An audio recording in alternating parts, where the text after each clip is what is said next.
I can tell you today that we've heard Sir Philip Green's retail empire, Arcadia, which includes, of course, Topshop, Burton, and Dorothy Perkins, is understood to be on the brink of collapse. Sir Philip had been in talks with potential lenders about borrowing £30 million to help the business through Christmas. However, these talks have failed and administrators could be appointed on Monday, putting 13,000 jobs at risk. It's one of the biggest retail outlets in the country, a big employer, and I think you'll agree, an iconic set of brands. Let's speak to a man who knows all about retail, the founder of the Phones for You empire and business leader and philanthropist. It's John Caudwell. Hi, John. Hello, Mark. How are you? Really good. Great to have you on the show. We know that businesses like Arcadia were under pressure pre-pandemic. It does look like COVID has been the straw that broke the camel's back.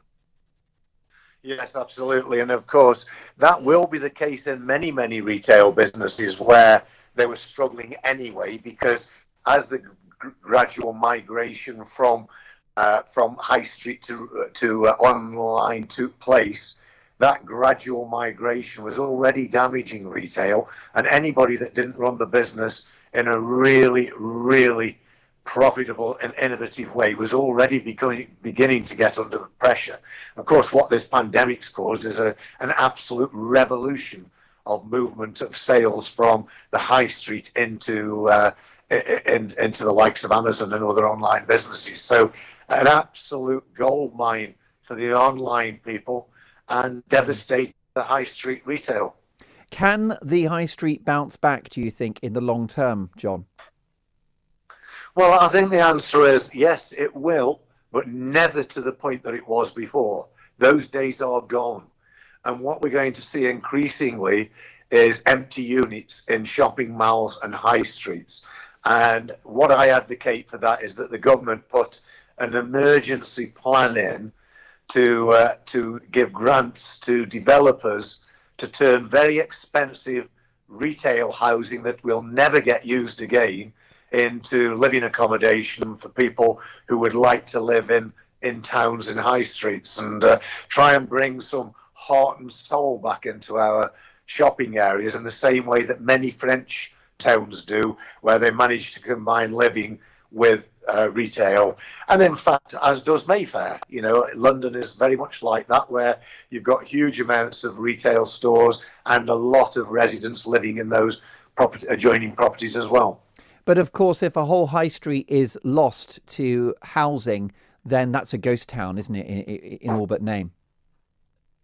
Well, it's not a whole high street. You know, there's going to be a lot of businesses that will survive and can survive.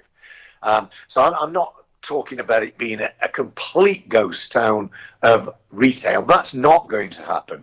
The people who are smart, the people who've trimmed their overheads, will be able to survive based on having the right product and the right value to offer a customer who wishes to walk into a shop and feel, look, and purchase there and then. But it's going to be very, very tough for a lot. And what do we do with those empty shops? We need to do something with them, because otherwise the high street will be extremely unattractive with boarded up empty buildings. Do you think that retail and hospitality have been the whipping boys of this pandemic and too easily been sort of casted off as collateral damage to control the virus?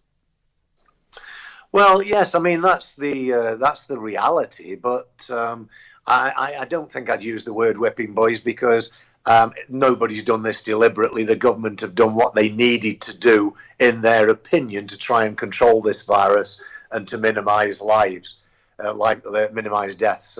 Whether people agree with that or not is another matter, but I think they've done the best that they thought possible.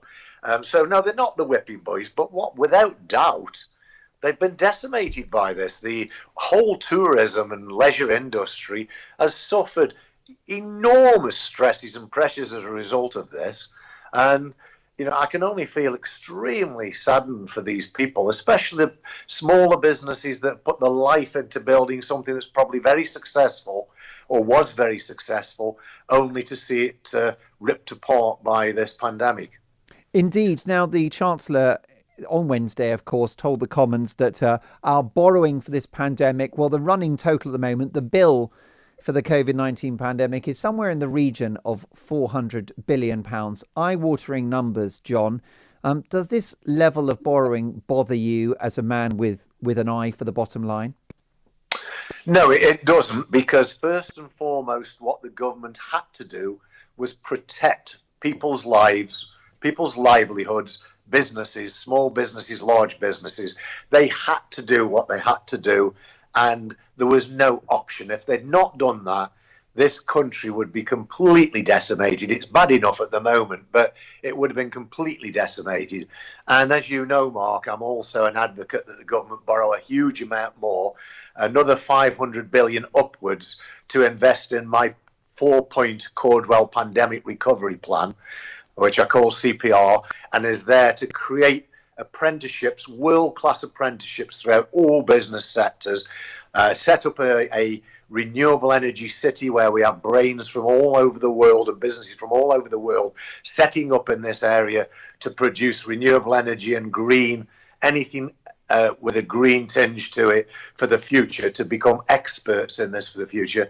And then in addition to that, general inward investment from companies all over the world to come to these shores and set up their industries and manufacturing plants. And then finally, just general infrastructure.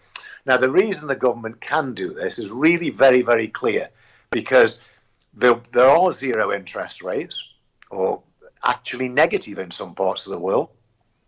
People challenge me every day and say, but how are we going to pay it back? How can the government afford it? Or they say, well, interest rates will rise. None of that is true. Firstly, they can afford it because the interest rates are very low. Secondly, these interest rates will not rise purely and simply because all the world governments and orders are in the same mess. All the governments have had to borrow huge sums of money. So what central bank in which country or in which area is going to be brave enough to start raising interest rates when they know that would really damage their own economy? And the only reason they do that anyway, generally, is to start taking inflation out of the economy, which is very dangerous. How are we going to have an inflation with 3 million unemployed? Yeah. And that's the same in every country. We are faring worse than most, but nonetheless, it's the same set of circumstances. And it's those circumstances that make CPR, Caudwell Pandemic Recovery, absolutely compelling to invest in creating jobs for the future, so that if we ever do have to pay that debt back, and I say if, because it's not clear that we will ever have to, but if we do have to pay that debt back because interest rates do start to rise and it becomes expensive, then let's do it out of the profits of success rather than the fiasco of austerity. As a successful CEO and business leader, you have been a pioneer in putting great teams together. It's not a one-man band, and it never has been for you, John. Do you trust the team at the heart of government? Do you trust Boris and Rishi and the cabinet and this government to help us navigate this now economic crisis? Well, Mark, that's a good question, and it's a contentious question. I think what I would answer that is by saying I've never really trusted any politicians. Most politicians have not been in the trenches. They've not fought. I mean, I fought from a one-man band, literally penniless, eating beans on toast, sitting on an orange box to sell my business 15 years ago for the 1.5 billion. I've been in all of those trenches. I've experienced every single situation that you could ever experience, and politicians haven't.